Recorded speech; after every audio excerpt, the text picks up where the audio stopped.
guys and gals, Never here from Drakewing Gaming. It's something about Twitter the Gaming Drag. Today I'm coming back at you with a Let's Play episode of Stardust Kids. Anyway, y'all, let's go ahead and jump right back in, shall we? Alarm chain, you were up, and let's go. I looked at the guys. Todd was frozen. His mouth was slightly open, and on his lips there was a genuinely happy smile. How strange it is to see him so pleased. David leaned his shoulder to Todd's shoulder, and he didn't even notice that. Clover breathed out, and Evan, who was standing next to her with breathless admiration, pointed out another bright flourish left by the fading meteor. I didn't see, but for some reason I knew that Mariape, sitting next to me, was also enjoying. My eyes slid further, towards Roma and Seth. First I thought that Romano had forgotten at all that they had a camera in his arms and just froze, stunned. But still, he was occasionally snapping back to reality, taking a picture. Seth must have felt my glance and looked at me.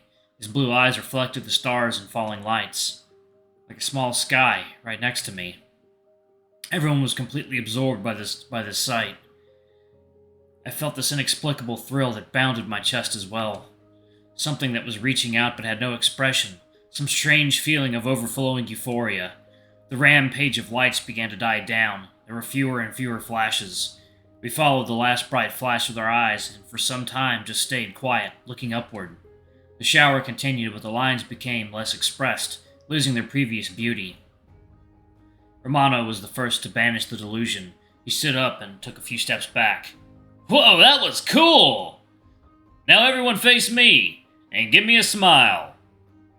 Everyone barely had time to turn to him when a flash appeared.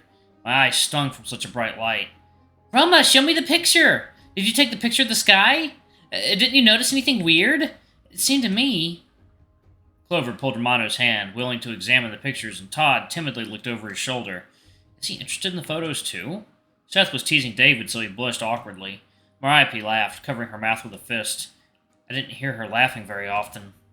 I didn't get into the conversation, but I think everyone is having fun. There are no displeased faces. Even Evan looks happy. Maybe I look the same right now. I closed my eyes and filled my lungs with fresh, cool air. We don't gather as a full team very often. Todd always vanishes. And now, staying together with everyone, I think that even if I can't find the planetarium, I'll be satisfied anyway. Watching the celestial event gently turned into a tea party under the open sky. Mariape and Evan poured still hot tea into cups, and light steam began to curl with charming swirls. Everyone willingly accepted the warming drink. "That was great. And you're lucky as you saw the brightest little star in the universe." "What star?" "Me, of course." Ba-dum-tsh. He pronounced it with a cutesy, funny voice and comically fluttered his eyelashes a few times. Yeah, he doesn't have any self-confidence issues. First, Clover had seriously looked him up and down, but then she couldn't stand it and burst out laughing.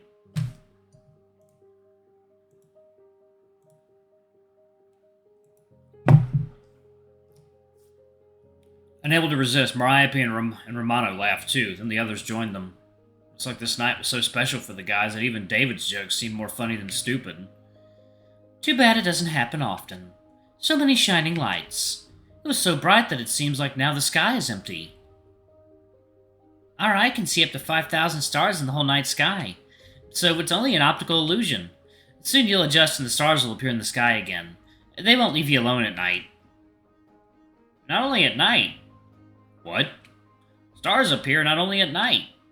Todd hesitated, effaced, was silent for a moment, but then continued. "Formation of the Crab Nebula was a result of an explosion of a supernova in 1054. According to Evan's face, he didn't understand why was this fact said. Neither did I. Chinese and Arabic astronomers wrote that the explosion was so strong and bright that it was seen both day and night for several months." "Wow. Cool, you're like a walking encyclopedia. Tell us something else." An awkward smile appeared on Todd's face. Is he so pleased with the attention our star information is bursting to get out? "The moon always faces the Earth with one side. One day is longer than a year on Venus. It takes about 8.5 minutes for sunlight to reach the Earth." "Cool. Tell us more." David enjoys these random facts like an enthusiastic child. "The word astronomy was first used in the 13th century, though at first this science was more resembled the modern astrology." David turned to Mariape. "It's like I'm on a quiz show. Category, astronomy. Value, 300 points. You're all Stardust." "What?" "This is a quote. Every atom in your body came from a star that exploded. And the atoms in your left hand probably came from a different star than your right hand. It really is the most poetic thing I know about physics. You're all stardust. You couldn't be here if stars hadn't exploded, because the elements, the carbon, nitrogen, oxygen, iron, all the things that matter for evolution and for life, weren't created at the beginning of time. They were created in nuclear furnaces of stars, and the only way for them to get into your body is if those stars were kind enough to explode. Stars died so that you could be here today. And the moon is hollow. It's not proven, just another empty theory. Because they make you think so. Imagine what a comfortable place it is to locate a base. You sit inside the moon, and such simpletons like you don't even suspect anything. Hey! Wait, I think I've got a signal. Clover grabbed the walkie-talkie and began whispering something. The guys continued to throw facts, competing in the sharpness of their knowledge, but this quote kept spinning in my head.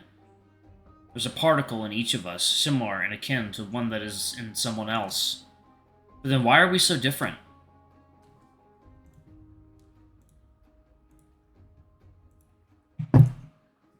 Why can't I find this very particle of myself in those who are near me? Why is it always so hard to understand them? Maybe I will never learn. The quiz continued. I heard many other facts and personal ideas. About the stars, the satellites, about the rings of Saturn. Todd said that the rings are the flattest structure known to science at the moment, being some 300,000 kilometers end to end, but with a vertical thickness of about 10 meters. Seth said that the journey of light from distant stars and galaxies takes so much time that we, in fact, see the objects like they were hundreds, thousands, or even millions of years ago. So it can be said that when we look at the sky, we can see the past. He added that it's kind of sad, but there's no reason to mourn if you ask me. As well, the guys agree that the aliens came to Earth from Alpha Centauri because, well, from where else? When came? Why? Where's this information from? Clover didn't say a word. After that, Romano and Clover exchanged conspiratorial glances and came to the telescope, insidiously giggling and occasionally snapping pictures. Clover was looking, sometimes checking some records in her notebook. When, I suppose, everything was right, she gave an order to Romano, and he readily created a new picture of an area in the sky Clover to point it at. Like such a simple camera can capture changes in the stellar space. Or what are they photographing? UFOs? After making a few more pictures, Romano returned to the others. Oh, tea is over. We have a kettle. There should be some tea left as well. Give me their thermos. I'll go for it. Kurt, can you give me the key from the club room?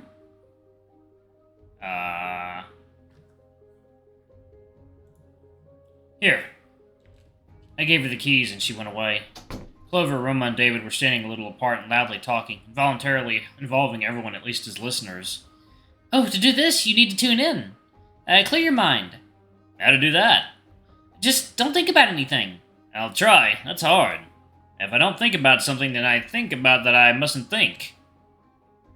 Oh, I did it. Then you'll be the first. Clover handed him her precious walkie-talkie. David put it to his ear and looked thoughtful. Hear anything? Romano and she dreamily stared at David. I hear. Yeah? What? Hear what? They're talking to me. Quiet. Hard to make out. Clover closed her mouth with both palms, I suppose not to say a word. David, they're calling my name. David and... me. Mariape!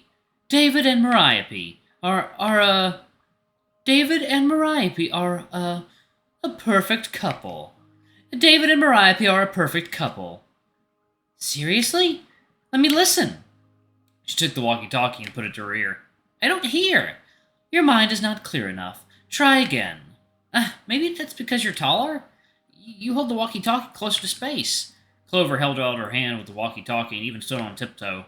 In her other hand, she held an umbrella, which now served her more like a walking stick. What are they saying? I hear nothing.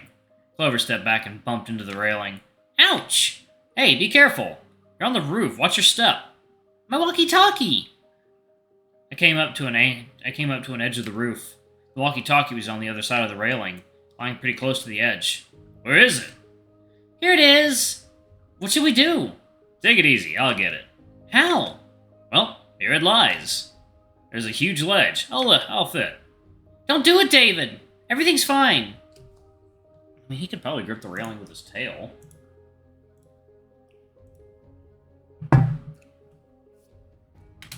Oh, come on, I'll get it. Stop, it's not funny. Don't worry, Clover, we'll think of something. Don't do it! It's my own fault that I didn't hold the walkie-talkie well. Think of what? I'll do it quickly. Are you really gonna do this? Well, yeah. Oh, are you worried about me too? How cute. Don't be afraid, I'll make it back in one piece. I don't need to climb over anything. There's other more adequate ways. I looked around, looking for something to hook the walkie-talkie. My glance stopped at Clover. Well, of course. Do such coincidences really exist? I'll borrow that. I took the umbrella out of the hands of the surprised girl. Strange that she didn't think about it. I moved the walkie-talkie closer to the railing by hooking it with a rounded umbrella handle. After working a bit more, I grabbed it sturdily and carefully, carrying it along the railing, retrieved the walkie-talkie. That's it! You did it! Thank you, Kurt! She held it to her face. Yuck, it's dirty. And broken, no doubt. Ah, Kurt, you stole my glory. First, think with your head next time. Then maybe I'll share a bit of my glory with you. Todd finished his tea and put the mug on the floor, then stood up and came closer to the edge of the roof. Now he's standing there completely alone. There may be a more suitable moment for a conversation. I'll take off for a while. Where? I gestured at Todd. Shall I come with you? No need. Better make sure that nobody will bother us. I came up to Todd and leaned against the railing. Thank you for inviting me. Today was just wonderful. I was startled and by surprise. Of course I came to talk, but I didn't expect the head to begin the conversation, and even more, I didn't expect to be praised. I need to say thanks, of course. You were invited. You're the head of a club, after all. I've never seen a meteor shower before, and I'm glad that I could share this moment with you. I took a deep breath, filling my lungs with cold evening air. I don't want to beat around the bush. I, as much as you, have liked this day. Generally, such events bring people together. What do you think? I think you're right. I don't like it when there's some omissions in a team. There shouldn't be any. Do you agree? What do you mean? There's something that keeps troubling me. That's my character. If I want to figure something out, then it'll really stick with me. And I'll pause it right there, y'all. Thank y'all so much for watching. Don't forget to like, comment, subscribe, ring that notification bell, and check out our Patreon if you can. It always helps. Anyway, I love you all, and I'll see y'all in the next video. Bye-bye!